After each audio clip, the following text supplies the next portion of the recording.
Apoie o canal, curta o vídeo e siga-nos. O Idiota, de Fyodor Dostoiévski. Parte 1.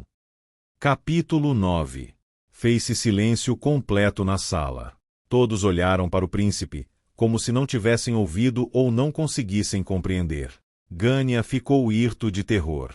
A chegada de Nastassia Filipovna, e justamente naquela hora, causou a maior e mais desordenada surpresa em todos. O fato mesmo de Nastassia Filipovna se ter lembrado de visitá-los já era assombroso.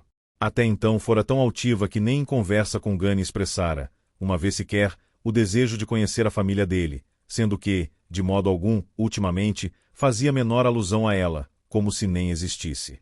Muito embora, de certa maneira, isso ao menos lhe proporcionasse alívio, por assim evitar um assunto melindroso, armazenara, todavia, em seu coração, um ressentimento contra ela. Verdade é que preferiria expor-se a receber da parte dela observações ferinas e irônicas, quanto a sua família, a recebê-la em casa. Tinha certeza de que ela estava a par de que em casa o seu compromisso despertava discórdias, não ignorando a atitude da família a seu respeito. Essa visita agora, logo a seguir ao presente do retrato, e no dia mesmo do seu aniversário, dia em que prometera dar a sua decisão, equivalia indubitavelmente à decisão mesma. Mas não durou muito a estupefação com que todos fitavam o príncipe. E não durou porque Nastassia Filipovna apareceu, em pessoa, à porta da sala de estar, obrigando o príncipe a recuar outra vez para lhe dar passagem. Sempre consegui entrar. É de propósito que a campainha está travada? Foi dizendo, muito bem-humorada, estendendo a mão a Gania, que se precipitara ao seu encontro. Por que está assim tão transtornado? Faça o favor de me apresentar. Gania, completamente zonzo, a apresentou primeiro a Varia. As duas mulheres, antes de se cumprimentarem, se estudaram com os olhos, de modo estranho.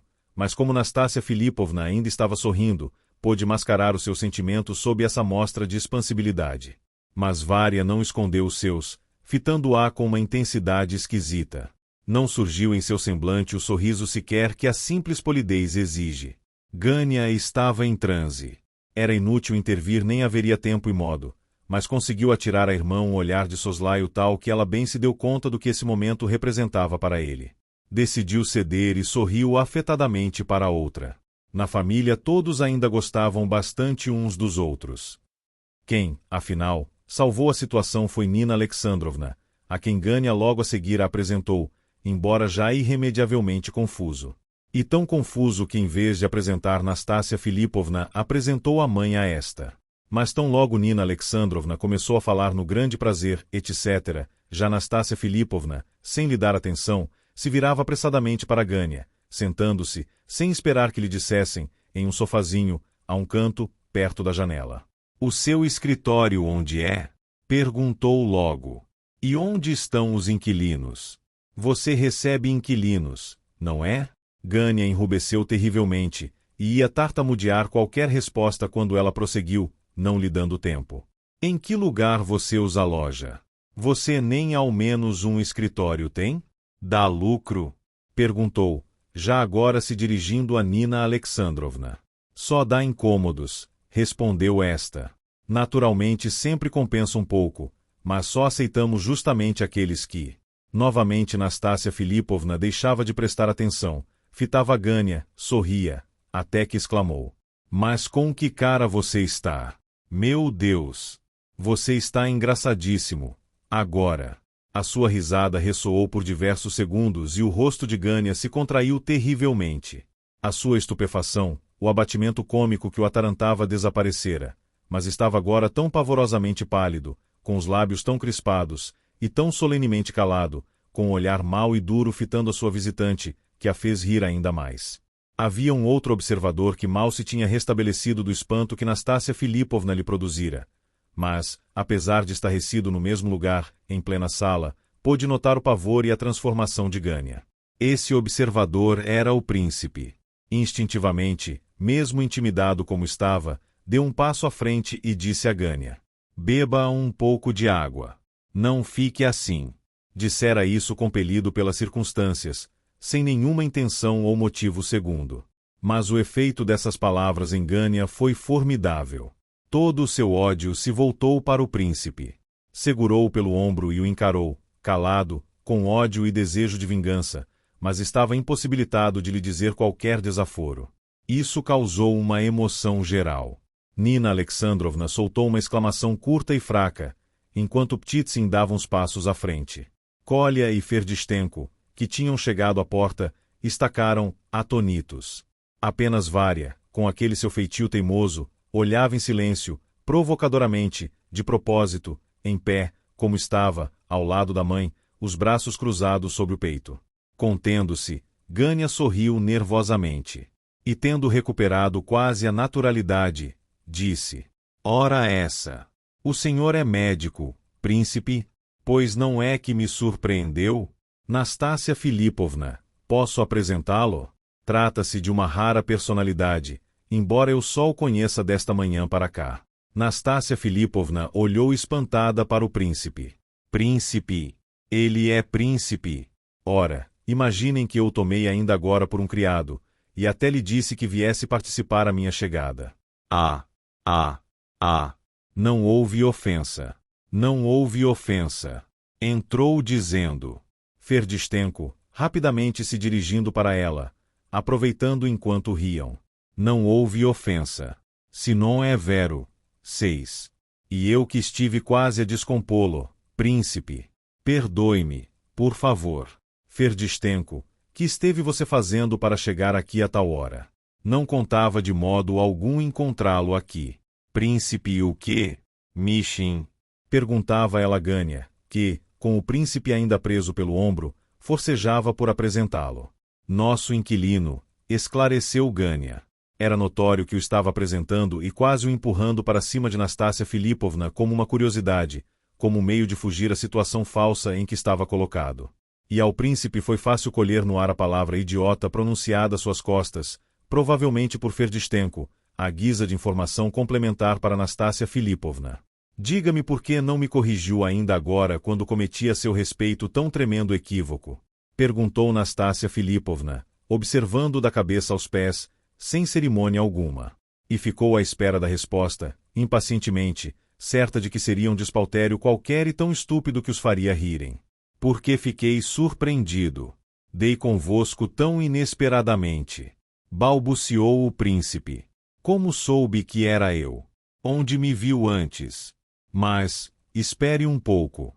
Acho que realmente já o vi em algum lugar. Mas diga por que foi, afinal, que ficou tão assombrado. Que é que há em mim, demais, para causar espanto?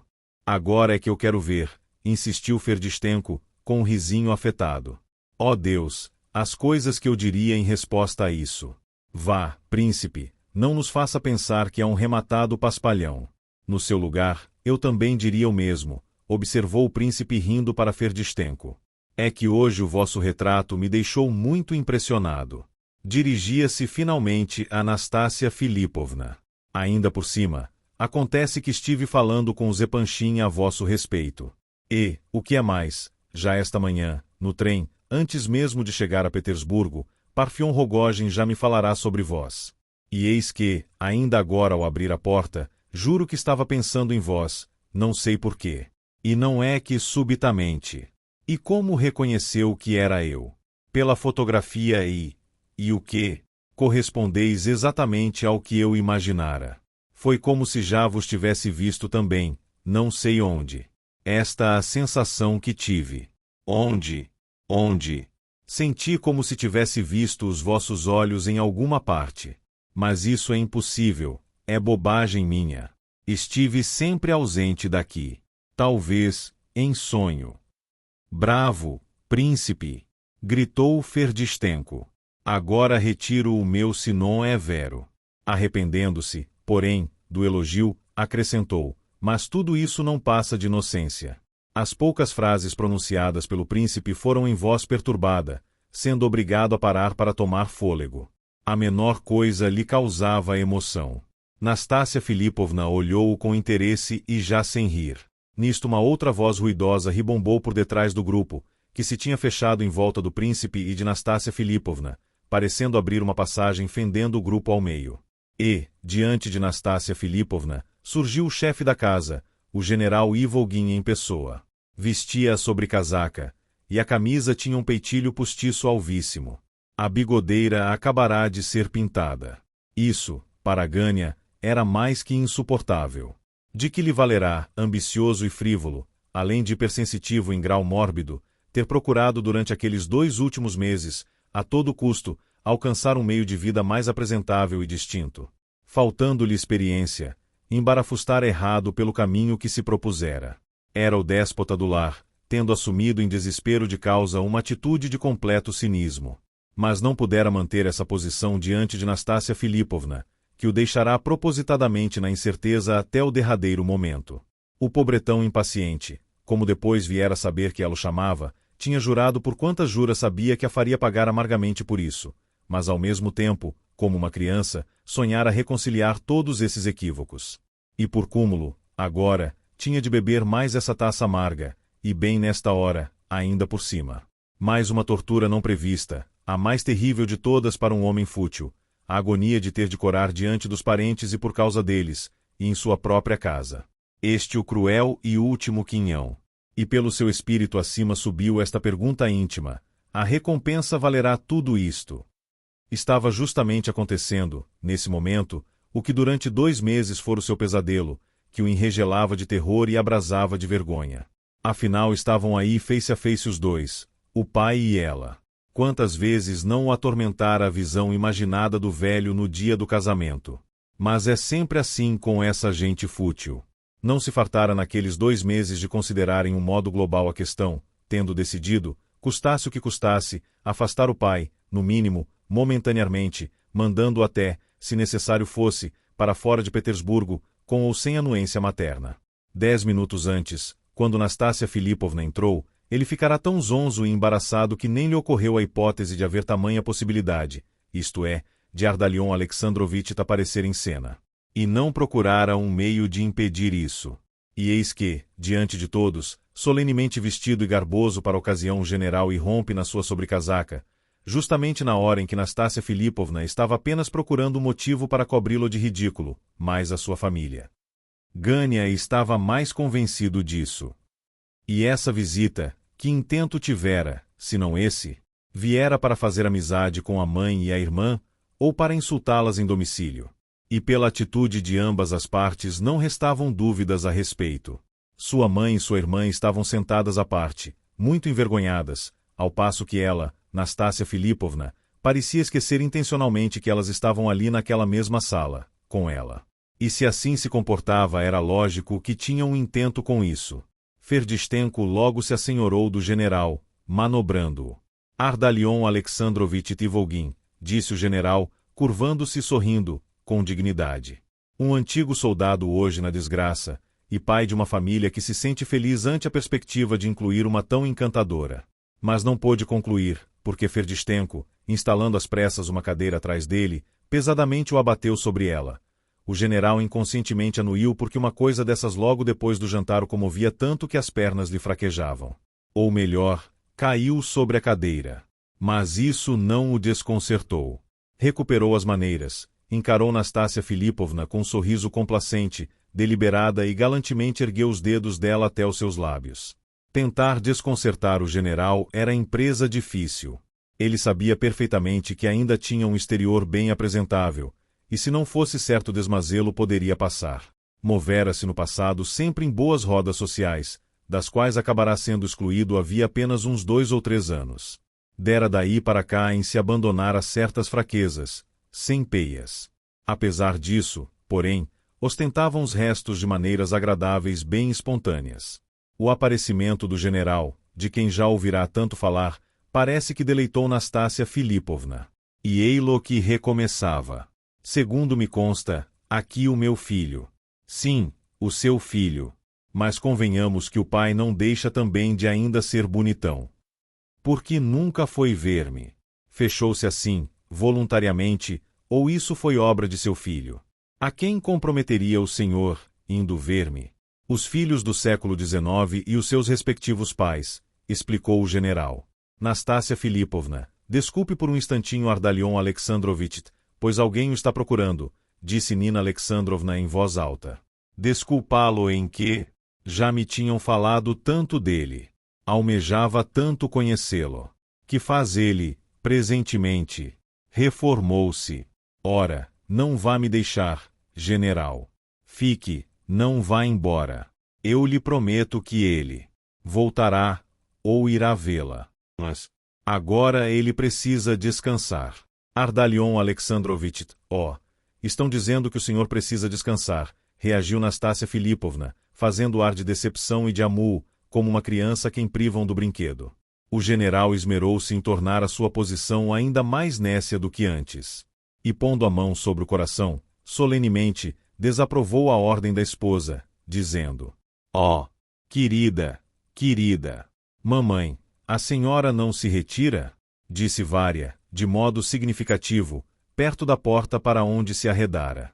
Não, Vária, devo permanecer aqui, até o fim. Nastácia Filipovna ouviu muito bem tanto a pergunta como a negativa, mas isso parece que aumentou o seu entusiasmo. Fez mais perguntas ao general, com muita vivacidade. Daí a 5 minutos o general, em estado triunfante de espírito, provocava risadas em certa parte do grupo.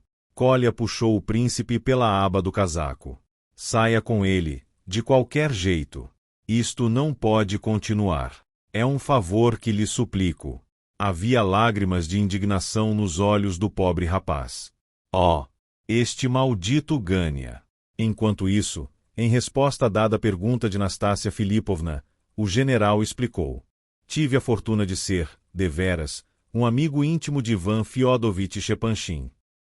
Ele e o falecido príncipe Liev Nikolaevich Mishin, cujo filho tive a fortuna de reabraçar hoje depois de 20 anos de separação, éramos, os três, inseparáveis. Formávamos, por assim dizer, uma bela cavalgada, como os 3 mosqueteiros, Athos, Porthos e Aramis.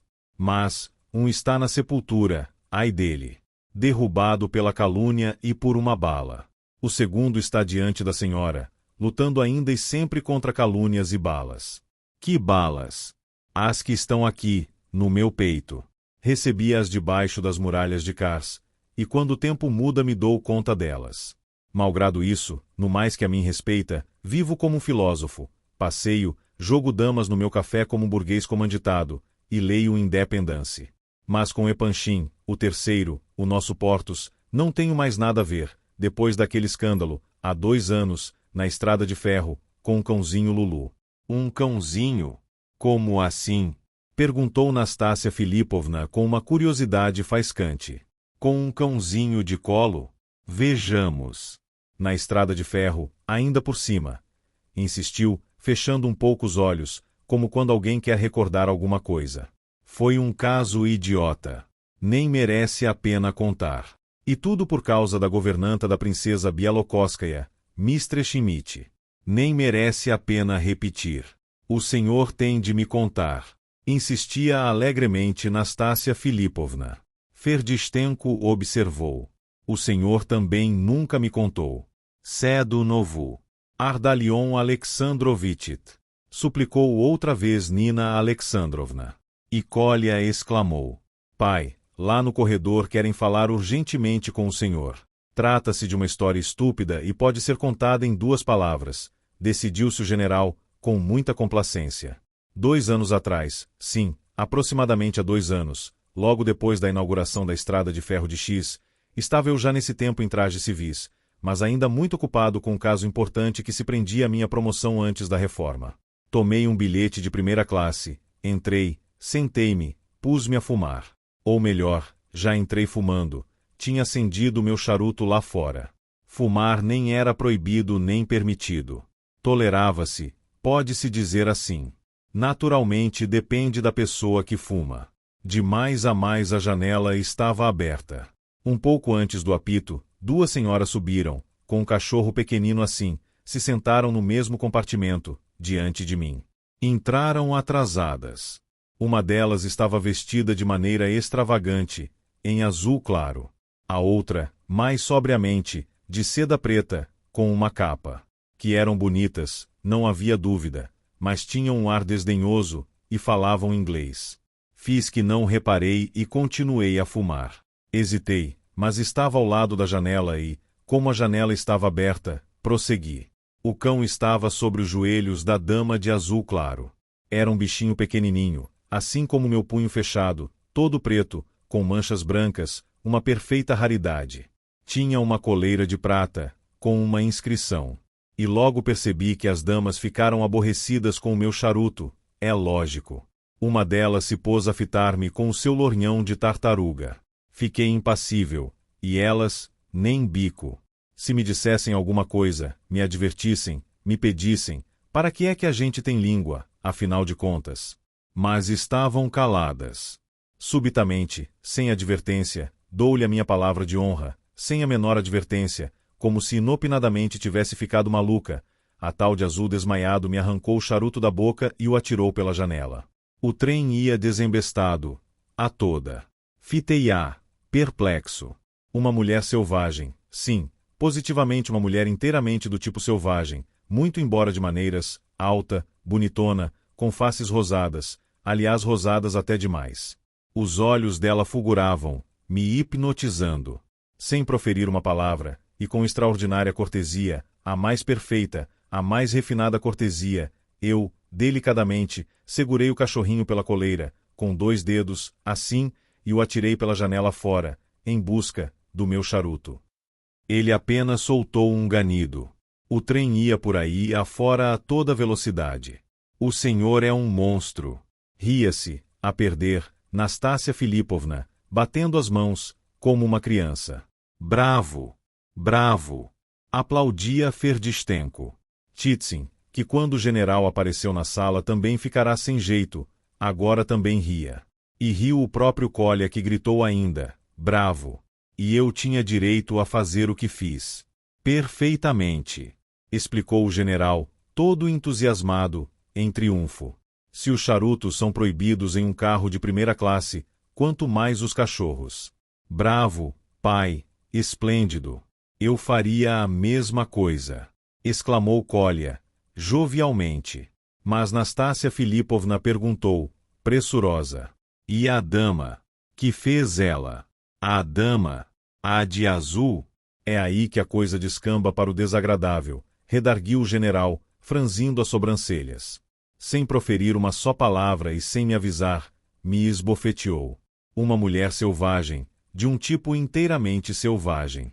E o senhor? O general fechou os olhos, franziu ainda mais as sobrancelhas, encolheu os ombros, atirou as mãos para os lados, fez uma pausa, depois, de súbito, confessou. Perdi a cabeça. Maltratou-a? Deu-lhe uma lição? Por honra minha, não o fiz. O que se seguiu foi uma cena escandalosa. Maltratá-la, porém, não o fiz. Simplesmente brandi o meu braço, o necessário para afastá-la. Mas quis o demônio que a tal de azul claro fosse a governanta inglesa, ou uma espécie quase de amiga da família Bialokoski, sendo que a de preto, conforme depois vinha a saber, era a infanta mais velha das Bialokoski, uma donzela já, velhusca, de uns 35 anos.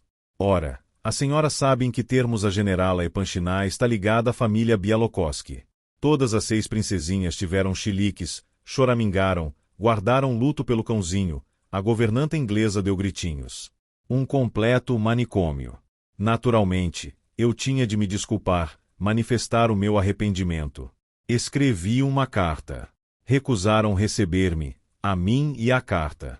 E a Epanchina me descompus, vedou-me a entrada em sua casa, rompeu comigo. Mas, permita uma observação, como é que o senhor explica isto? Perguntou Nastácia Filipovna, atrapalhando-o. Há 5 ou 6 dias li, no Independence, sempre leio o Independence, uma anedota exatamente igual à sua história. Precisamente a mesma coisa. Só que tem que se passou entre um francês e uma inglesa, em uma estrada de ferro renana. O charuto foi arrancado da mesma maneira. O cachorro foi atirado pela janela como o seu. E acabou do mesmo jeito. E até o vestido também era azul. O sangue subiu à cara do general. Kolya também enrubesceu e tapou o rosto com as mãos. Titsin virou-se e saiu precipitadamente. Ferdistenko era o único que ainda ria. Quanto a Gania, nem é preciso falar. Todo o tempo estivera de pé, em uma agonia indizível. Mas o general afiançou. Pois lhe asseguro que a mesma coisa se passou comigo. De fato, Papai teve uma questão com Mr. Schmidt, governanta dos Bialokoski, asseverou Kolya. Estou me lembrando agora. Mas a dama, sem piedade, persistiu. Como? Exatamente a mesma coisa. A mesma história nas extremidades opostas da Europa, e iguais, minúcia por minúcia, até a cor do vestido azul pálido. Vou lhe mandar o Independence Belge. Mas note que o incidente que se passou comigo foi há 2 anos, teimou ainda o general. Ah! Então, está bem. E Nastácia Filipovna ria como se estivesse com um ataque histérico. Papai, estou lhe pedindo. Ouça, vamos até lá dentro, preciso lhe dar uma palavrinha, disse Gania, com voz entrecortada e exausta, puxando o pai maneirosamente pelo ombro. Havia um lampejo de infinito ódio em seus olhos.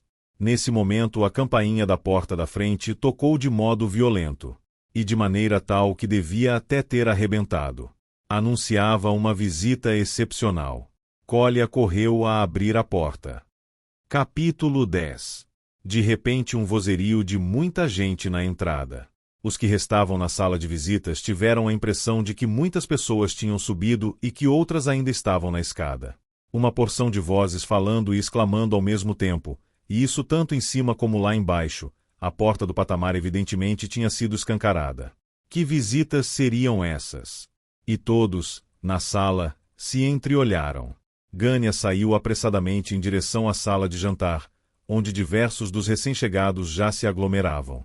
E nisto gritou uma voz. Lá vem ele, o Judas. Como vai você, Gania, seu tratante? De onde estava, o príncipe ouviu e reconheceu de quem era essa voz. Uma outra voz prorrompeu. Cá está ele. Cá está ele em pessoa. O príncipe não teve a menor dúvida. A primeira voz era de Rogojin e a segunda era de Liebedil. Gania estacou, petrificado, olhando para eles em silêncio, e, apesar de parado na porta entre um cômodo e outro, não conseguiu embargar a passagem de umas 10 ou 12 pessoas que acompanhavam Parfion Rogojin rumo à sala de jantar. Era um bando misturadíssimo, inconcebível, de gente ordinária. A maioria entrou conforme chegará, ainda com seus sobretudos e peles. Nenhum deles estava propriamente bêbado, mas vinham todos fazendo algazarra. Só mesmo assim em grupo é que poderiam ter a audácia de entrar, o que fizeram em bolo compacto. O próprio Rogojin conteve seu ímpeto à frente dos comparsas, malgrado seu ar resoluto. O rosto sombrio e façanhudo patenteava seu alvoroço. Depois de Liebedil apareceu Zaliógel, que arremessara a peliça sobre o móvel da saleta de entrada e ostentava sua decisão, assim com aquele cabelo revolto, e uma coragem de espalha-brasas. Seguiam-no outros 2 indivíduos com o mesmo feitio, parecendo comerciantes, um homem com capotão militar e o outro, gorducho, que entrou às gargalhadas. Depois um Hércules espadaúdo, sombrio e silencioso, decerto porque confiava nos próprios punhos. Entrou também um estudante de medicina, com um polaco mirrado que aderira ao bloco na rua, momentos antes. 2 mulheres quaisquer enfiaram um focinho na porta do sobrado, mas não se aventuraram a entrar, mesmo porque Kolya lhes bateu com a porta nas fuças, correndo o ferrolho depois. Como vai a vidinha, Gania? Hein, seu maroto? Pela certa não esperava por Parfion Rogojin, hein? Tornou a falar Rogojin adiantando-se na direção da sala de visitas sem tirar os olhos de cima de Gania. Mas, de súbito, deu com Nastácia Filipovna lá dentro, sentada de frente para a sala de jantar. Ah! Nem por sonhos esperava dar com ela naquela casa. A prova foi que, quando a viu, ficou tão atarantado que seu rosto se tornou lívido a ponto de os lábios tomarem uma coloração azul. Com que então é verdade? Disse isso bem devagar, inteiramente desconcertado, e até perdeu o modo insofrido com que entrará. Então a coisa está liquidada mesmo. Ah! Você vai me pagar, e bem caro, rosnou, encarando Gania com uma fúria repentina e incrível. Vamos ver. Faltou-lhe o ar, quase não pôde dizer as últimas palavras. Como um autômato penetrou na sala de visitas, logo se detendo, porém, ao dar com Nina Alexandrovna e Varia. Emoção e embaraço o sustiveram. Atrás dele entrou Liebedil, bêbado que nem se aguentava, e ainda assim o seguindo como sombra. Também transpuseram o portal o estudante, o brutamontes dos punhos e Zaliógel, este então fazendo mesuras a torto e a direito. Por último se insinuou o homenzinho gorducho. A presença de senhoras os constrangeu. Mas tal respeito momentâneo não significava grande garantia. Bastava que os quisessem expulsar, que alguém levantasse a voz por qualquer motivo, para que logo aproveitassem para armar um charivari. Olá! O senhor também aqui, príncipe, disse Rogojin, ainda se espantando mais ao deparar com Mishin.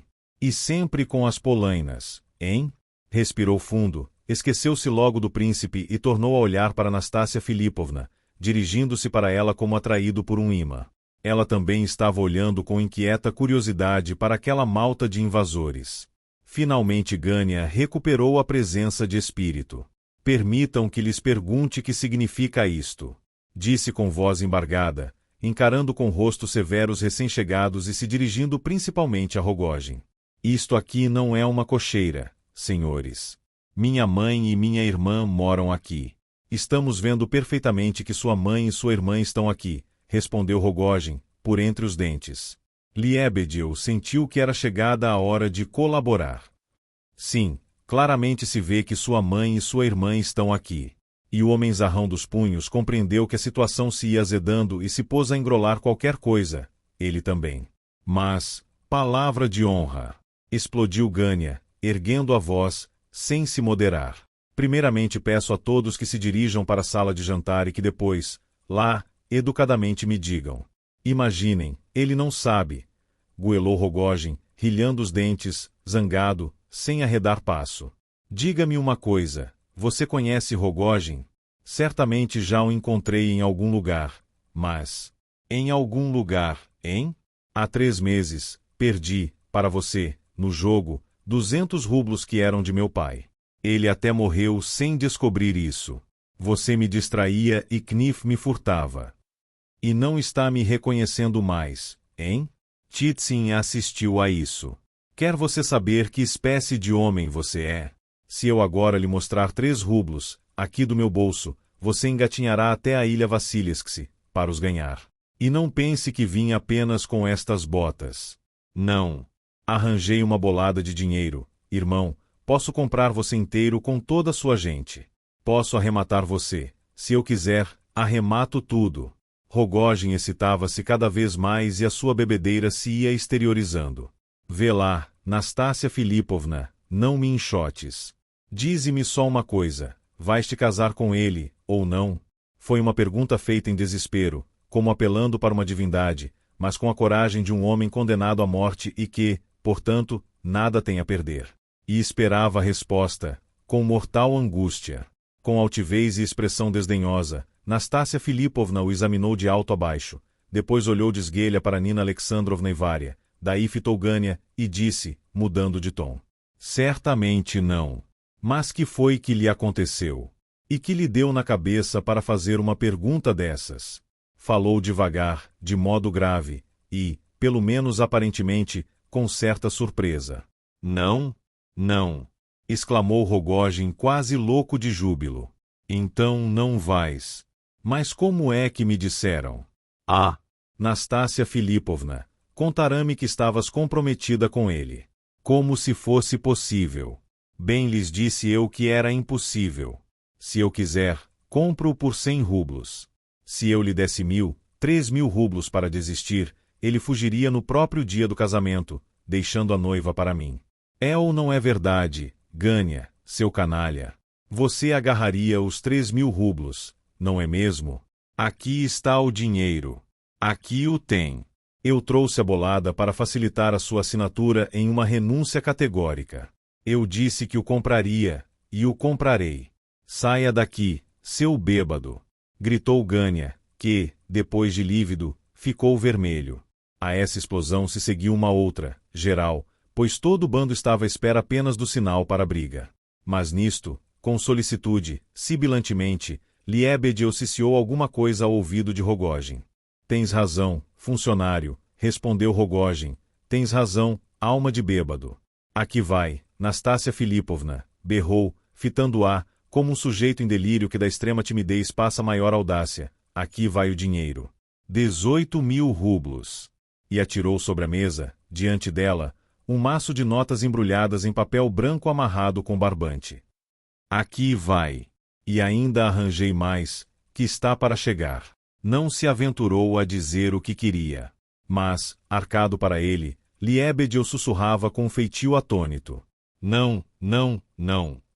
Adivinhava-se que estava horrorizado ante a grandeza da soma, incitando o outro a tentar a sorte com uma quantia menor. Não, irmão, você está doido.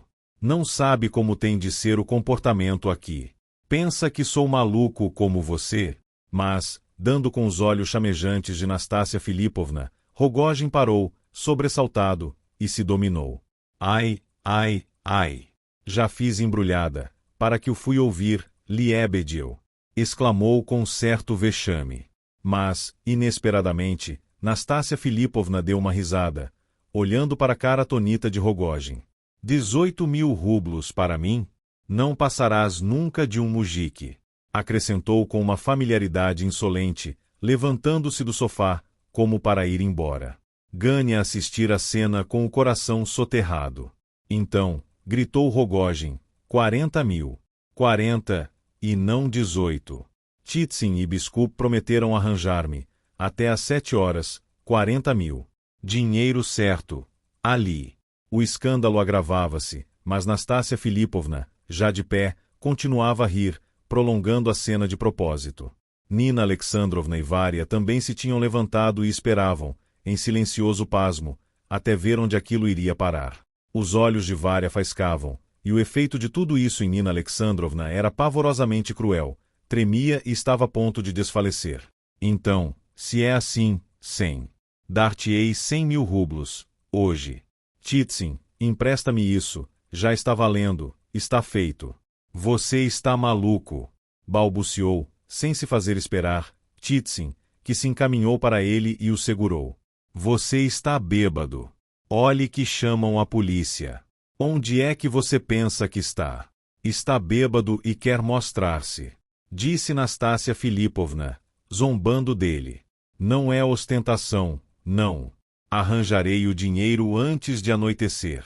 Titsin, seu agiota, empreste-me isso, vamos. Peça os juros que quiser. Arranje-me 100.000 rublos para esta noite. Quero mostrar que não vacilo diante de nada. A excitação de Rogojin não tinha limites. Foi então que, profundamente agitado, Ardalion Alexandrovitch gritou com voz ameaçadora. Qual é o sentido disto? Vamos, diga. E investia sobre Rogojin. A subitaneidade da explosão do velho, até então em completo silêncio, foi muito cômica. Houve gargalhadas. Olá! Quem temos nós aqui? Riu Rogojin. Venha cá, seu Barbaças, vamos embebedá-lo. Isso é nauseante, proferiu Kolya, chorando de vergonha. Não há ninguém que expulse essa mulher desavergonhada daqui para fora, exclamou Varia, tremendo de pejo. E Nastácia Filipovna respondeu com uma alegria onde havia desprezo.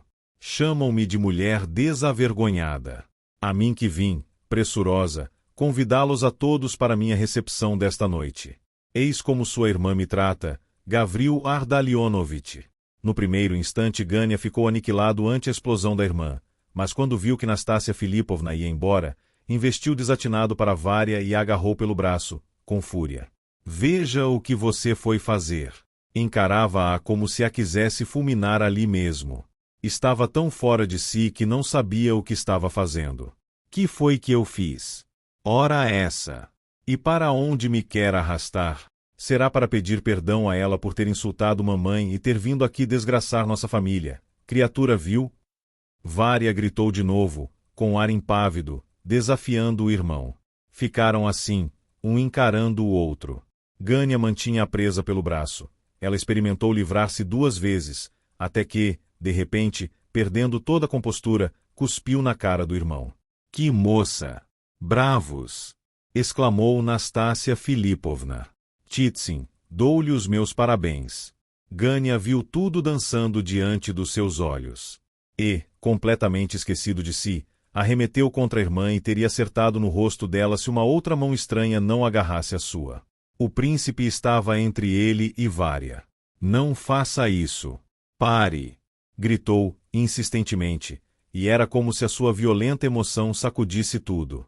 Atravessar-se-á você sempre no meu caminho? Berrou Gânia. Soltou o braço de Varia e, louco de raiva, recuando, deu uma bofetada em Mishin, com a mão que tinha ficado livre. Ah! Gritou Kolya, juntando as mãos. Meu Deus! Exclamações foram ouvidas de todos os lados. O príncipe ficou sem cor. Olhou Gânia bem de frente, com olhos de estranhíssima censura. Quis proferir alguma coisa, mas os lábios tremeram e ficaram contraídos em uma espécie de sorriso inconsistente. Por fim pôde dizer, brandamente: bem, em mim pode, mas nela não consentirei. Não se podendo dominar mais, saiu de perto de Gânia, foi para um canto, com o rosto escondido para a parede, e pouco depois balbuciou com voz entrecortada: Oh! Como o senhor deve envergonhar-se do que fez. Gânia ficou, de fato, totalmente esmagado. Kolya correu para o príncipe, abraçou-o e o beijou. Seguiram-no Varia, Ptitsin, Nina Alexandrovna e o próprio Rogojin, ficando todos, inclusive o general, aglomerados em volta do príncipe. Não se incomodem. Não se incomodem, murmurava Mishin, em todas as direções, ainda com o mesmo sorriso forçado. Ele se arrependerá, garantiu Rogojin. Você não se envergonha, Gânia, de ter insultado um cordeiro destes. Não conseguiu achar outra palavra. Príncipe querido, deixe-os, despreze-os e venha comigo. Hei de mostrar-lhe que amigo Rogojin pode vir a ser. Nastácia Filipovna também ficará estupefata com a ação de Gânia e a resposta do príncipe. A sua face, de hábito pálida e melancólica, que parecia até ali só se ter animado em um papel de comediante, estava agora indiscutivelmente tomada por um sentimento novo. Todavia persistiu em esconder isso, conservando uma expressão sarcástica. Com certeza já viu seu rosto, não me lembro onde, falava agora de modo sério, subitamente se recordando da sua primeira pergunta. Não estáis envergonhada? Seguramente não sois o que pretendeis ser agora. Não é possível, exclamava o príncipe com uma censura profunda e sincera. Nastácia Filipovna ficou perplexa, mas sorriu, para encobrir alguma coisa. Olhou para Gânia, um tanto confusa, e se retirou da sala de estar. Mas antes de chegar à porta voltou, e, com passo rápido, se aproximou de Nina Alexandrovna, tomou-lhe a mão erguendo-a até os lábios. Efetivamente não sou o que pareço ser. Ele tem razão, sussurrou, enrubescendo fortemente. Voltou-se de todo, saiu tão depressa que ninguém percebeu para que foi que ela reentrara. Tudo quanto se notou foi que dissera qualquer coisa, muito baixo, a Nina Alexandrovna, e que pareceu ter beijado sua mão. Só Varia, além de ver, também ouviu e a acompanhou com o olhar, assombrada, até vê-la sair. Gânia refez-se e saiu para ver Nastácia Filipovna retirar-se. Só a alcançou escada abaixo. Não me acompanhe. Até logo. Venha esta noite, está ouvindo? Sem falta. Ele voltou abstraído, preocupado. Uma cruel incerteza pesava sobre o seu coração. E mais amarga do que até então. A figura do príncipe também ainda o obcecava. E estava tão absorto que nem percebeu o bando de Rogojin passar ao seu lado, já no corredor, preparando-se para descer. Discutiam entre si, estabanadamente. Rogojin caminhava ao lado de Ptitsin, conversando sobre negócio urgente. Ainda assim, ao passar por Gânia lhe gritou: Você perdeu a partida. E enquanto o outro descia, Gânia o olhava, inquieto. Capítulo 11. O príncipe saiu da sala de visitas e se encerrou no seu quarto. Kolya correu imediatamente para tentar acalmá-lo. O pobre garoto não se dispunha a deixá-lo. O senhor fez bem de ter vindo embora. Agora aquilo lá vai piorar. E todos os dias é isto, aqui em casa. Tudo só por causa de Nastácia Filipovna. Há tantas fontes de tribulação em sua família, Kolya. Observou o príncipe. Ah, sim. Não se pode negar. E é tudo culpa nossa. Mas quer saber de uma coisa? Tenho um amigo que ainda é mais desgraçado. O senhor gostaria de conhecê-lo? Muitíssimo. É um camarada seu? Sim, quase como um camarada. Depois lhe contarei. Mas como Nastácia Filipovna é linda, não acha? Nunca a tinha visto antes, apesar de ter feito todo o possível. Fiquei deslumbrado. Se Gânia estivesse apaixonado por ela, eu lhe perdoaria tudo. Mas por que está ele contando com dinheiro? Isso é que é horrível. Realmente, não aprecio muito o seu irmão. Já percebi. Mas, como foi que o senhor pôde, depois, quer saber? Não tolero certas ideias. Um espinoteado qualquer, um doido, um tratante, em um acesso de loucura dá uma bofetada em um homem e este se desonra por toda a vida. Não pode resgatar o insulto a não ser com sangue, a menos que o outro se ajoelhe e lhe peça perdão. Na minha opinião, isso é absurdo e é tirania. O drama de Lermontow, o baile de máscaras, é baseado nisso e o acho estúpido. Ou, explicando-me melhor, não o acho natural. É verdade que ele o escreveu na meninice. Gostei muito de sua irmã. Viu? Escarrou na cara de Gânia. Ela tem cabelo nas ventas. Se o senhor não brigou com ele, estou certo de que não foi por falta de coragem. Mas aí vem ela. É falar-se no diabo e ele logo. Eu sabia que ela viria. Tem muitos defeitos, mas que é generosa, é. Mal entrou, Vária implicou com o irmão. Você não tem nada a fazer aqui. E, antes de mais nada, vá ver seu pai. Ele o estava incomodando, príncipe. Absolutamente. Muito pelo contrário. Desta vez, mana, perdeste. Por que implicas comigo? Quanto a papai, pensei que fosse sair com Rogojin. Está arrependido agora, com certeza. Ainda assim acho bom ir procurá-lo, acrescentou, saindo. Graças a Deus consegui tirar mamãe de lá e a obriguei a deitar-se. Acabou o barulho. Gânia está envergonhado e muito deprimido. Pudera. Que lição! Vim para lhe agradecer, de novo, príncipe, e para lhe perguntar se já conhecia Nastácia Filipovna, antes. Não conhecia, não. Então que foi que fez o senhor dizer, diante dela, que ela não era assim? E parece que o senhor acertou. Também acho que não seja. Mas não a compreendo. É evidente que teve o propósito de insultar-nos. Isso ficou mais do que claro. Eu sei que muita coisa que me falavam dela é falso. Mas, se realmente veio para nos convidar, por que se portou assim para com mamãe? Titsin, que a conhece bem, me declarou que dificilmente a consideraria capaz de fazer o que nos fez hoje. E Rogojin, então? Como é que uma pessoa que se respeita pode agir desse modo na casa dos outros? Como mamãe ficou aborrecida com o que lhe aconteceu. Não se incomodem com isso. E o príncipe ajudou as palavras com um gesto. E não é que ela acabou obedecendo ao senhor? De que modo? O senhor lhe perguntou se não sentia vergonha e imediatamente ela mudou. Pode ficar certo de que tem influência sobre ela, príncipe. E Vária sorriu levemente. Nisto a porta se abriu e, para grande surpresa de ambos, Gânia entrou. Não titubeou nem mesmo à vista da irmã. Ficou parado, um pouco, à entrada, depois caminhou resolutamente para o príncipe. Príncipe, comportei-me como um sujeito à toa. Perdoe-me, meu caro camarada. Falava com sentimento, não encobrindo uma expressão de mágoa que havia no seu rosto. O príncipe olhou espantado e não respondeu. Vamos, perdoe-me, insistiu Gânia, com humildade. E, se deixar, estou pronto a beijar a sua mão. O príncipe comoveu-se e, embora não dissesse nada, abraçou Gânia. Beijaram-se, com sinceridade. Eu não tinha a menor ideia de que o senhor pudesse ser assim, disse o príncipe, retomando o fôlego. Julgava-o incapaz disso. De confessar o meu erro, e dizer-se que esta manhã o tomei por um idiota. O senhor percebe o que os outros não veem. Explicando, ou não explicando, o senhor compreende tudo. Aqui está uma outra pessoa a quem o senhor também devia pedir perdão, e o príncipe apontou para Vária. Não adianta, príncipe. São todos meus inimigos. Já fiz várias tentativas.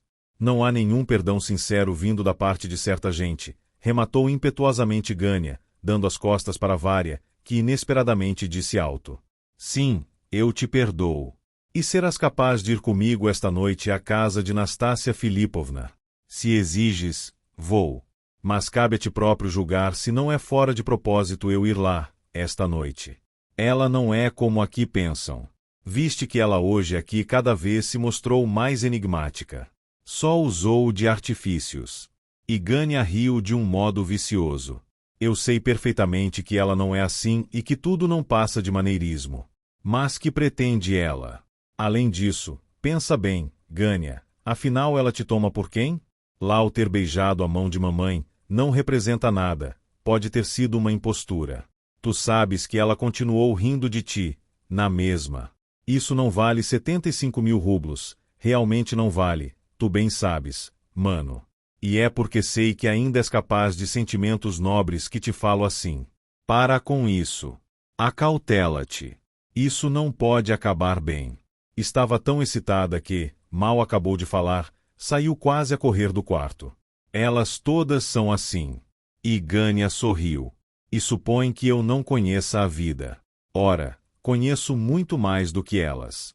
E tendo dito estas palavras se sentou no sofá, dando mostras de querer prolongar a visita.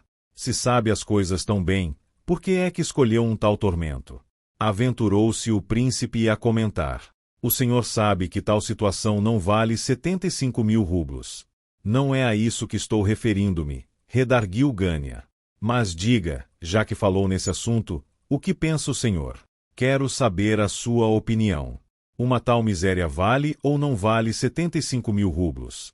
Acho que não vale. Eu sabia que o senhor ia responder assim. E um tal casamento é vergonhoso? Vergonhosíssimo. Bem, deixe-me dizer que me vou casar com ela. Coisa, aliás, sobre a qual já não há dúvida. Cheguei a hesitar e bastante, mas agora resolvi ceder. Não fale. Eu sei o que é que o senhor quer dizer. Eu não ia dizer o que o senhor pensa. Surpreende-me muito a sua imensa confiança. Sobre que? Qual confiança? Ora, a respeito do seguinte, que Nastácia Filipovna está certa de que se casará com o senhor e que isso é caso resolvido.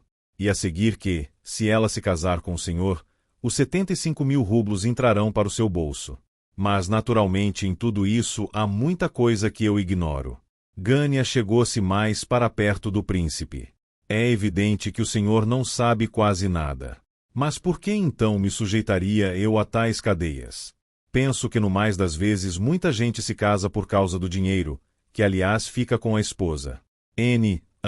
Conosco não será assim.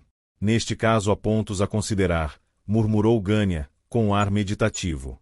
Quanto à resposta dela, hoje, não há dúvida, acrescentou apressadamente.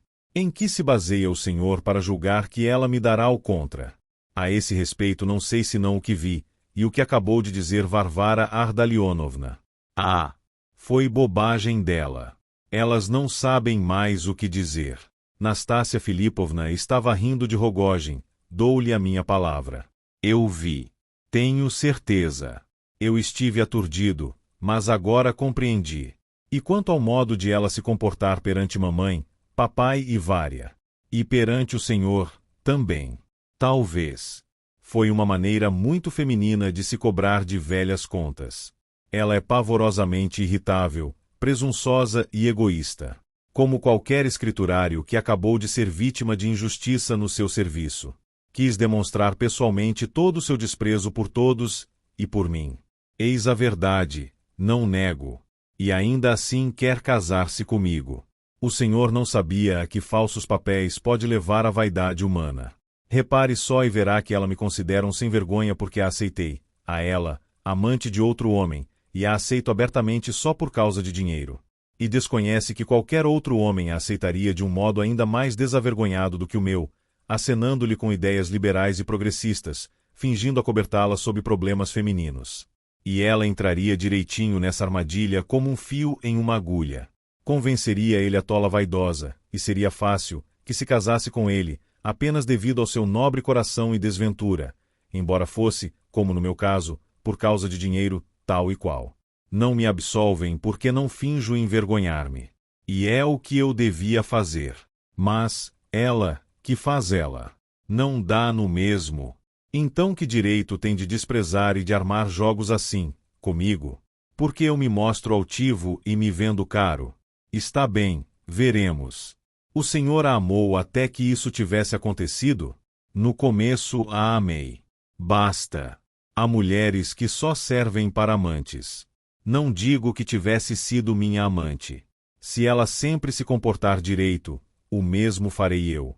Mas sei que é uma insubordinada. Já prevejo tudo, largo-a logo e levo o dinheiro comigo. Não quero que se riam de mim. Acima de tudo, tenho horror do ridículo. Eu, por mim, considero Nastácia Filipovna muito sagaz, observou o príncipe prudentemente. Por que procuraria ela armadilha sabendo de antemão que miséria isso significaria para ela? O senhor bem vê que ela poderia casar-se com qualquer outro. E isso é que me surpreende. Ora, é que há outras razões. O senhor não sabe de tudo, príncipe. É que, de mais a mais, está persuadida de que a amo até a loucura, garanto-lhe.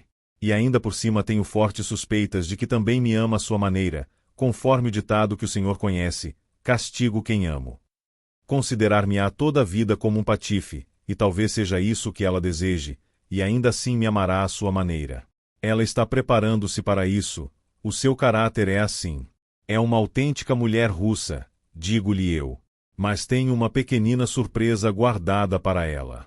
Aquela cena de ainda agora com Vária foi ocasional, mas me serviu.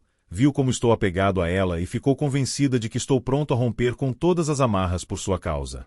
Não sou tão parvo, pode o senhor ficar certo. E já que nisso estamos, o senhor não vai inferir do que aqui lhe digo que sou tagarela, não é mesmo? Talvez, de fato, eu esteja errado em confiar no senhor, caro príncipe. Mas o senhor é o primeiro homem honrado com quem cruzei no meu caminho. Zangou-se por causa do que aconteceu ainda agora? Não. Esta é a primeira vez, de há 2 anos a esta parte, creia, que eu falo de coração. Aqui há gente terrivelmente desonesta, e Ptitsin, por exemplo, é o mais honesto de todos. Acho que o senhor está rindo, não? Os canalhas admiram as pessoas honestas. O senhor ignorava isso? E por conseguinte, mas em que sou eu um canalha, diga-me com toda a sua consciência. Por que é que todos fazem coro com ela, chamando-me de canalha? E quer saber de uma coisa? Acabei seguindo o exemplo deles e dela e também me chamo um canalha. Isso é que é uma canalice, realmente, uma canalice. Eu nunca o consideraria propriamente um canalha. Disse o príncipe. Ainda agora pensei no senhor como em um fraco, e imediatamente depois o senhor se reabilitou, causando-me júbilo à alma. Foi uma lição, para eu não julgar sem experiência. Agora concluo que o senhor não pode ser considerado sem moral nem mesmo, realmente, um homem depravado. Na minha opinião, o senhor não é mais que um homem como tantos outros de qualidade sem interesse real, ou melhor, sem qualidades quaisquer. E, além disso, tendo fraqueza demais e originalidade de menos. Gânia sorriu sarcasticamente, mas não respondeu nada. Vendo que a sua opinião tinha sido mal aceita, o príncipe se embaraçou e também ficou calado. Pouco depois Gânia lhe perguntou: meu pai lhe pediu dinheiro? Não. Se lhe pedir, não dê. Outrora foi um homem decente. Lembro-me. Frequentava só gente direita. E com que rapidez fraqueja essa gente, decente, quando a velhice chega. Basta uma circunstância mínima, e não fica mais nada dessa gente, tudo se vai em um relâmpago. Outrora ele não pregava mentiras deste jaez, posso garantir-lhe.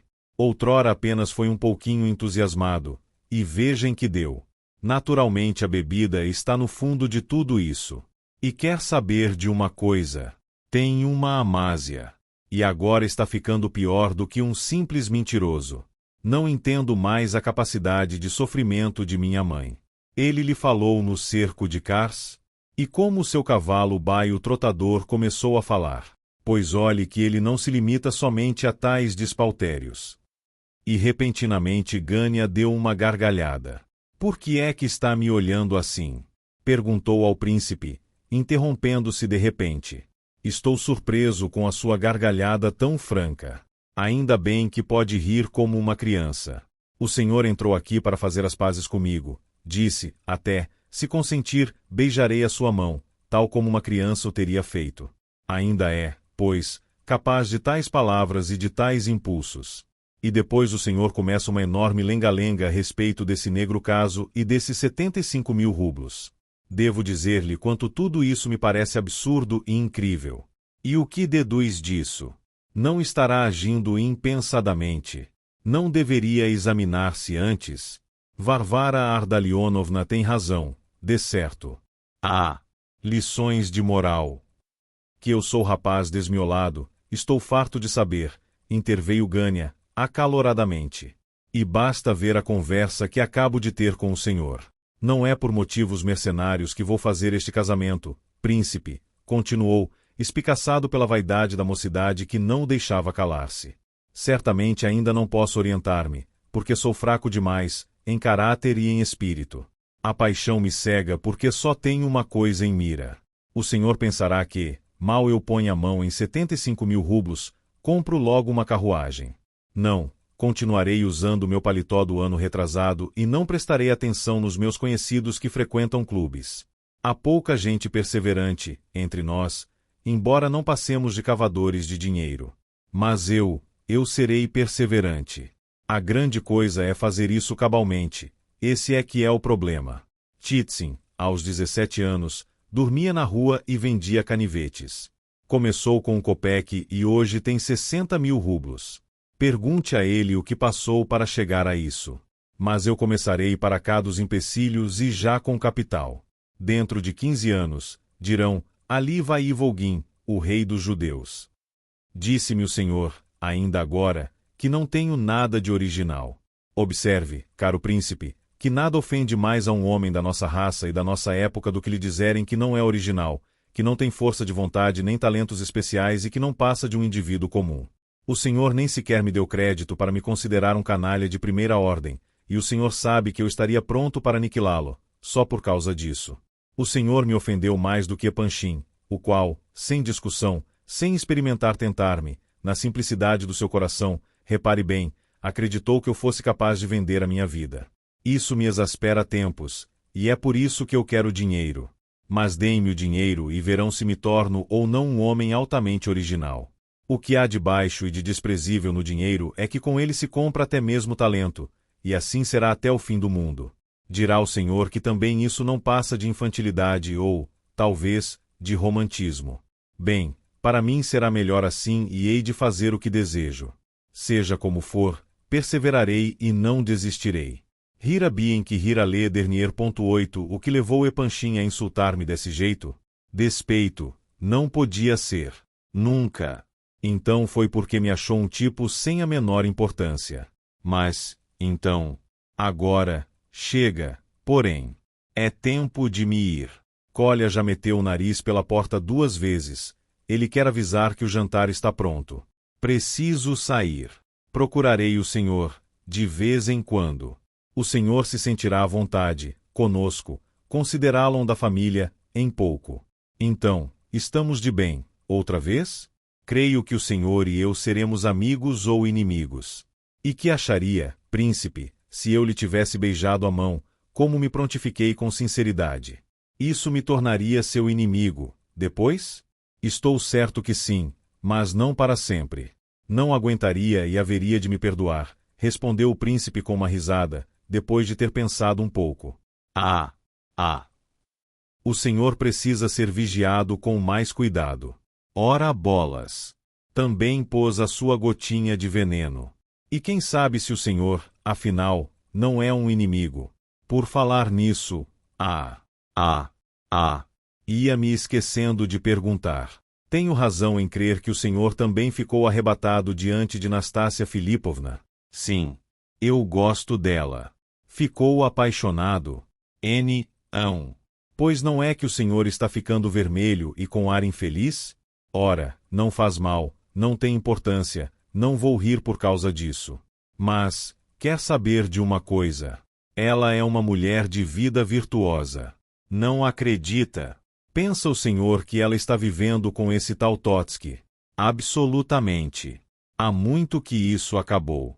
E reparou que ela é terrivelmente retraída e que até ficou embaraçada, por alguns segundos, hoje. Foi. Sim.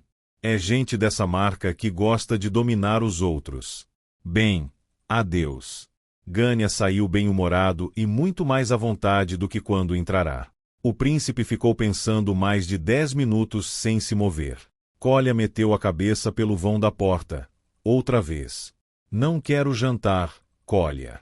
Almocei demais em casa do Zepanchin. Kolya entrou logo e entregou um bilhete ao príncipe. Estava dobrado em um envelope fechado e era do general. A cara de Kolya, ao entregá-lo, deixava ver claramente quanto isso o desgostava. O príncipe leu, levantou-se e pegou o chapéu. É a 2 passos daqui. Nem isso, explicou Kolya, ainda confuso. Ele está sentado lá, diante de uma garrafa. Que jeito faz para arranjar bebida fiado? Não entendo. Príncipe, meu caro príncipe, não diga à minha gente que eu lhe entreguei esse bilhete. Já jurei mais de 1000 vezes não levar nem trazer bilhetes destes, mas acabo ficando com pena. E deixe que lhe diga, não fique com cerimônia diante dele, passe-lhe qualquer bagatela que ele logo deixe em paz. Já era minha intenção procurar seu pai, Kolya, por causa de um negócio. Vamos. Capítulo 12. Kolya levou o príncipe pela Litênia abaixo, até um café. Era no térreo, com um bilhar aos fundos. Em um compartimento separado, à direita, Ardalion Alexandrovitch estava instalado, como freguês habitual. Sobre a mesa, diante dele, uma garrafa. Segurava um número aberto do Independence Belge, à espera do príncipe. Logo que o viu, abaixou o jornal que acabou por abandonar, e iniciou uma longa e calorosa explicação, que o príncipe não compreendeu, porque o general já não estava bom.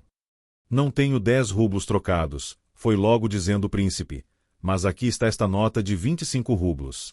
É favor trocá-la e me dar 15, senão ficarei sem dinheiro nenhum. Oh!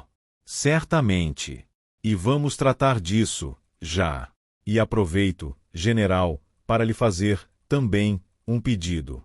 O senhor, por acaso, já esteve na casa de Nastácia Filipovna? Eu? Se já estive, o senhor pergunta isso a mim? A mim? Inúmeras vezes, meu jovem camarada, inúmeras, incontáveis vezes. Exclamou o general em um excesso de triunfo a que se misturava um pouco de complacência.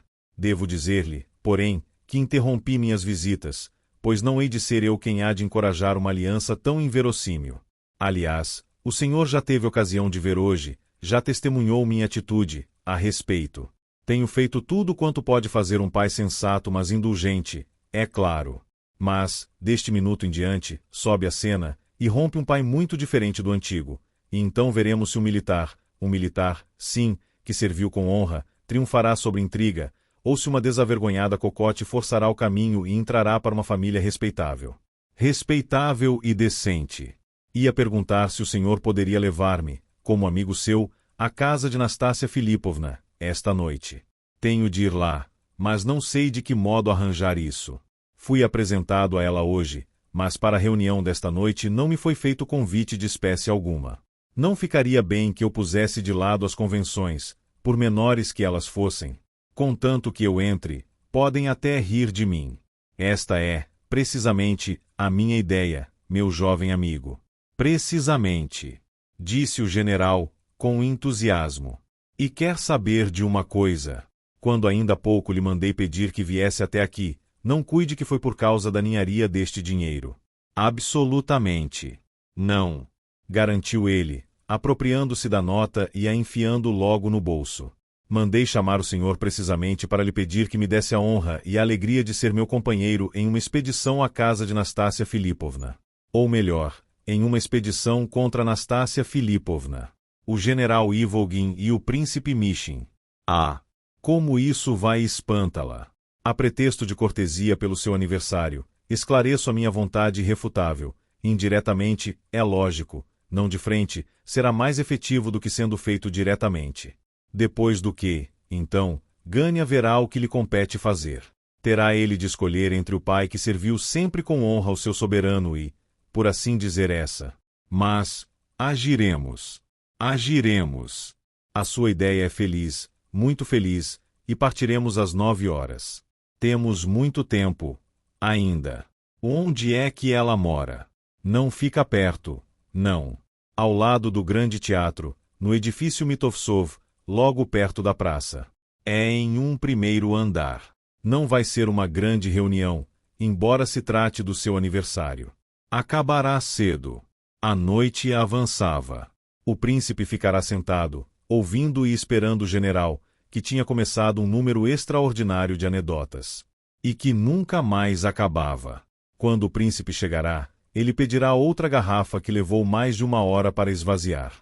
Depois, uma terceira. E nunca mais acabava. E provavelmente, durante todo esse tempo, o general esgotou o repertório de quase toda a sua história. Não aguentando mais, o príncipe se levantou, dizendo que lhe era impossível esperar. Então, o general esvaziou o resto da garrafa, abandonando, a seguir, o reservado, espalhafatosamente. O príncipe estava irritado. Não compreendia como pudera ter acreditado no general de maneira tão cretina. Contará com ele apenas como meio de ser levado à casa de Nastácia Filipovna, malgrado, mesmo, qualquer inconveniência. Mas não previra dificuldades nem complicações. E acontecia o quê? Que o general estava, agora, completamente bêbado, e não era que estivesse apenas eloquente, falando por quantas juntas tinha. Dera para ficar sentimental, já próximo às lágrimas, insistindo, e não havia paciência que suportasse. Que fora o mau comportamento dos membros de sua família que o pusera na ruína, mas que urgia, que já era tempo de se pôr um paradeiro nisso. Finalmente conseguiram chegar ao fim da Liteinaia. Começara a degelar. Um vento quente e úmido, desses que deprimem qualquer mortal, varria as ruas, de alto a baixo. Carruagens rodavam por sobre a lama. Os cascos dos cavalos feriam os lajedos arrancando sons metálicos. Multidões desanimadas seguiam de cabeça baixa, nos passeios, com um ou outro bêbado, aqui e ali, no meio delas. Está vendo aquele primeiro andar, todo iluminado? Perguntou o general. Pois é lá que moram os meus velhos camaradas. E eu, que servi muito mais do que eles, que me defrontei com muito mais perigos e incômodos, vou indo, com este passinho, à casa de uma mulher de reputação duvidosa. Eu, um homem que tem 13 balas no peito. O senhor não acredita? Pois, olhe, foi por minha causa que o Dr. Pirogov telegrafou para Paris arriscando-se a sair de Sebastopol, que estava assediada, e conseguiu que Nelaton, o médico da corte francesa, obtivesse um passaporte, em nome da ciência, para poder entrar na cidade cercada. E só para me examinar. Isso foi com o assentimento das mais altas autoridades. Ah! Cá está o nosso Ivolguin, o homem que tem 13 balas no corpo. Era como falavam. Está vendo, agora, esta casa aqui, príncipe? Pois, no primeiro andar, mora o general Sokolovitch, um velho amigo meu, com sua numerosa e distinta família. Atualmente, este lar, mais 3 famílias que moram na perspectiva Nevsky e outras 2 mais, para os lados da Morskaya, constituem o meu presente círculo de relações pessoais. Nina Alexandrovna já abdicou das circunstâncias, há muito tempo. Mas eu ainda gosto de recordar o passado, e encontro um como que refrigério na sociedade culta dos meus velhos camaradas e subordinados que me veneram até hoje. Este general Sokolovitch. Não tenho ouvido falar nele ultimamente e há muito que não visito Ana Fyodorovna. Quer saber de uma coisa, príncipe? Quando a gente mesmo não se toma em consideração, insensivelmente se vai acostumando a não visitar mais ninguém. Mas, estou vendo que o senhor não parece acreditar em mim. Mas por que não apresentar o filho do meu mais dileto amigo da mocidade, do meu inefável companheiro de infância, a esta admirável família? O general Ivolguin e o príncipe Mishin. Por que negar-lhe a oportunidade de fazê-lo ver uma jovem admirável? Não um, com efeito, mas 2 ou mesmo 3 ornamentos de Petersburgo e da alta sociedade. Beleza, cultura e educação. A questão mulher, a poesia, tudo unido em uma feliz e variada combinação.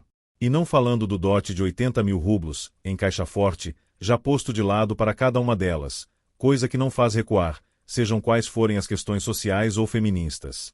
Em verdade, devo apresentá-lo, nem há dúvida. O general Ivolguin e o príncipe Mishin. Uma sensação, deveras. Mas agora, já. O senhor então se esqueceu de que... Não me esqueci de nada. Venha comigo. Por aqui. Subamos esta magnífica escadaria. Admira-me não ver o porteiro ali. Mas hoje é dia santo. É por isso que o porteiro não está. Não sei o que esperam para despedir esse malandrão. De mais a mais, sempre bêbado. Este Sokolovitch é muito reconhecido a mim e a mais ninguém, porque me deve toda a felicidade da sua vida e da sua carreira. Eis-nos chegados.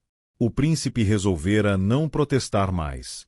E para evitar que o general se irritasse, o seguiu submissamente, esperando, no íntimo, que o general Sokolovitch e toda sua família se evaporassem como miragem, acabando até por nem sequer existirem, podendo, assim, ambos refazerem seus passos escadas abaixo.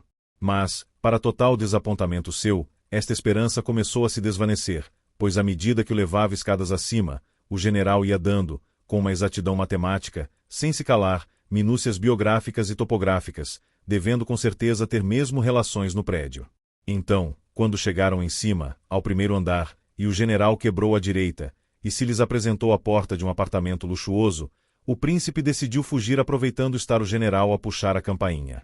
Mas uma estranha circunstância o reteve, por um momento. O senhor está enganado, general, avisou ele. O nome que está escrito aqui na porta é Kulakov, e o senhor quer Sokolovitch. Kulakov. Kulakov não quer dizer nada. O apartamento é de Sokolovitch. E é Sokolovitch que vim procurar. Kulakov que se dane. Aí vem gente. A porta abriu-se, de fato.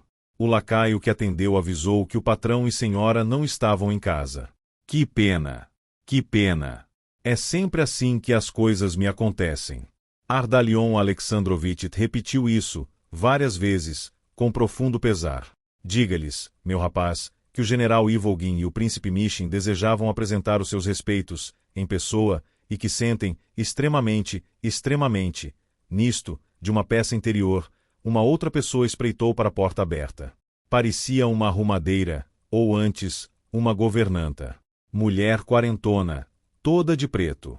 E ouvindo os nomes do general Ivolgin e do príncipe Mishin, se aproximou, meio desconfiada. Maria Alexandrovna não está em casa, pronunciou, à medida que examinava cuidadosamente o general. Foi com a senhorita Alexandra Mikhailovna à casa da avó. Alexandra Mikhailovna, também? Ó céus, que lástima! Acredite-me, minha senhora, eu tenho azar. Humildemente lhe rogo apresentar os meus cumprimentos. E quanto a Alexandra Mikhailovna, peça-lhe que se recorde, ou melhor, transmita-lhe os meus sinceros votos de que obtenha aquilo que desejou quinta-feira, à noite, ao ouvir a balada de Chopin. Ela logo se dará conta. E que os meus desejos se realizarão, porque são sinceros. O general Ivolgin e o príncipe Mishin. Não me esquecerei, disse a criatura, com mais confiança, ao saudá-los. E, escadas abaixo, o general continuava a lastimar, com a mesma veemência, não os ter encontrado, principalmente pelo que o príncipe perderá em não travar relações com gente agradabilíssima. E deixe que lhe diga, meu caro, tem um pouco de poeta, na alma. Já tinha percebido isso? Bravos! Mas, que diabo! Estou em crer que fomos ter a um apartamento errado, concluiu inesperadamente. Os Sokolovitch, é verdade, não moram aqui. E até me parece que estão, atualmente, em Moscou. Sim, enganei-me. Mas, não faz mal. Há uma coisa que quero saber, observou o príncipe, muito desconsolado. Devo eu desistir de contar com o senhor? Não seria melhor eu ir sozinho? Desistir? Contar? Sozinho.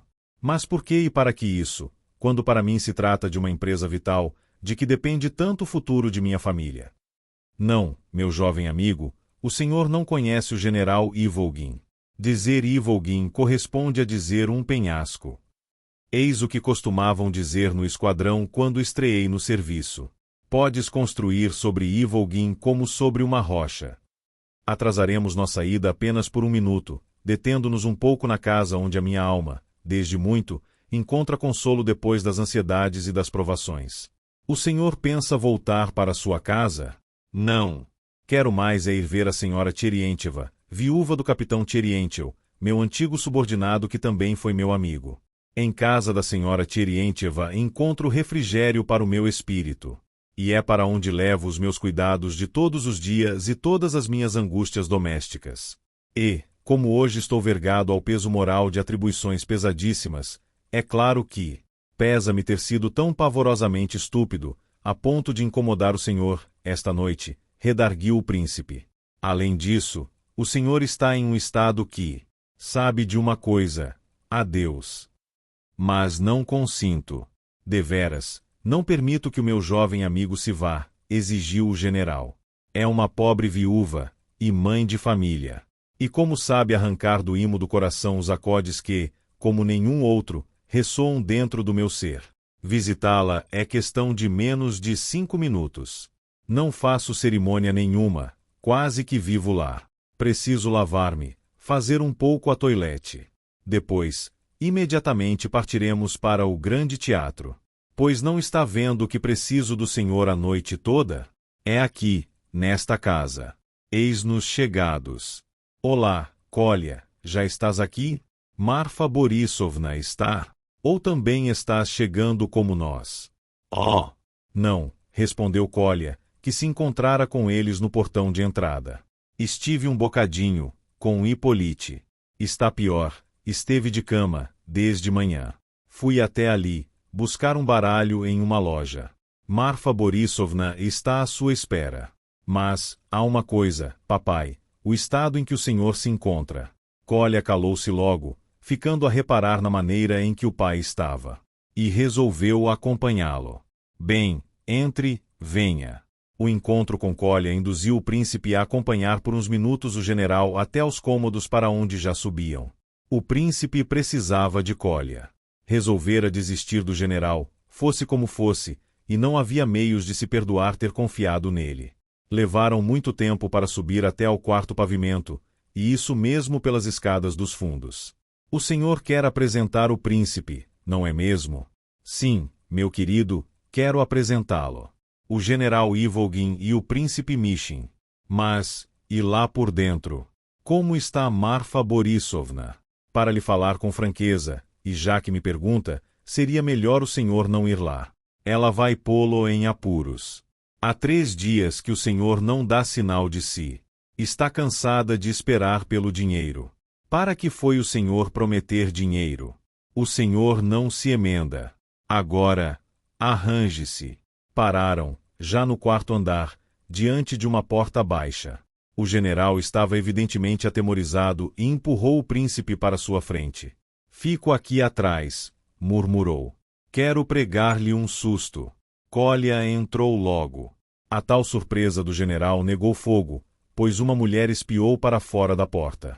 Estava exageradamente pintada, com muito carmim, usava chinelas, uma blusa de lã e tinha o cabelo enrolado em trancinhas.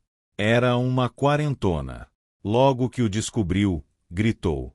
Chegou o homem vil e malicioso. Bem que o meu coração suspeitou que era ele. Vamos entrando.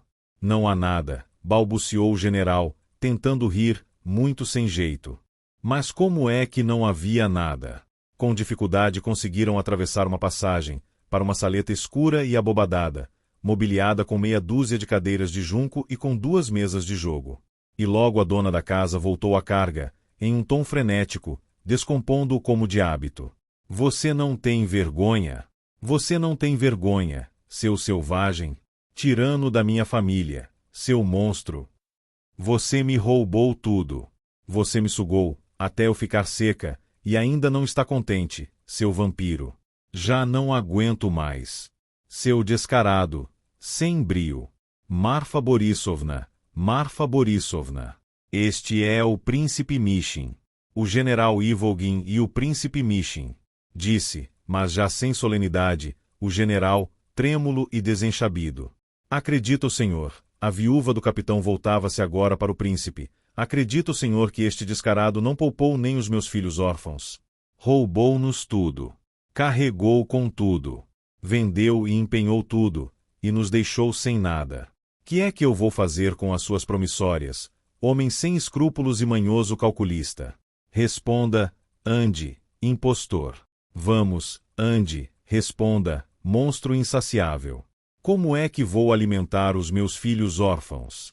E ainda por cúmulo me chega aqui bêbado dessa maneira, que nem se aguenta nas pernas. Que fiz eu para chamar a ira de Deus sobre mim? Responda, ande, vil e nojento hipócrita. Mas o general não estava adequado à situação. Marfa Borisovna, aqui estão 25 rublos. Foi tudo quanto pude arranjar, graças à generosidade de um nobre amigo. Príncipe, enganei-me, cruelmente. Assim, é a vida. Mas agora vai me desculpar. Estou frouxo, disse o general, cambaleando pela sala, em todas as direções. Estou mole, bambo, frouxo. Desculpe, sim? Lienutka, um travesseiro, linda criança. Lienutka, uma criança de 8 anos, correu logo a buscar um travesseiro e o veio ajeitar no duro sofá que um encerado rasgado cobria. O general sentou-se, pretendeu dizer algumas coisas mais. Nisto, sentindo o sofá, estirou-se, virou para a parede e instantaneamente caiu no sono profundo dos justos. Marfa Borisovna, com uma cerimônia lúgubre, avançou uma cadeira para perto de uma das mesas de jogo e a indicou ao príncipe. Sentou-se, por sua vez, voltada para ele, e ficou calada. 3 crianças, um garoto e 2 meninas, das quais Lienutka era a maiorzinha, agruparam-se em redor da mesa, puseram os cotovelinhos em cima e ficaram a encarando o príncipe. Kolya apareceu, vindo do quarto contigo. Estou muito contente em encontrar você aqui, Kolya, disse-lhe o príncipe. Quem sabe se você me poderia ajudar? Tenho de ir à casa de Nastassia Filipovna. Pedi a Ardalion Alexandrovitch para me levar até lá, mas você está vendo, seu pai adormeceu. Quereria você me levar até lá? Não conheço as ruas, nem sei o caminho. Só me lembro do endereço, Edifício Mitovtsova, perto do Grande Teatro. Mas Nastassia Filipovna nunca morou ao lado do Grande Teatro, e nunca papai esteve em casa dela, pode ficar sabendo desde já. É engraçado que tivesse contado com ele para qualquer coisa. Ela mora perto da rua Vladimirskaya, nas 5 esquinas. É pertinho daqui. Se quiser, eu o levo até lá e mostro onde é. O príncipe e Kolya saíram imediatamente. O príncipe, ai dele, não tinha com que pagar uma caleça. Tiveram de ir a pé. Quis apresentar Hippolyte ao senhor, disse Kolya. É o filho mais velho da viúva. Estava na outra sala.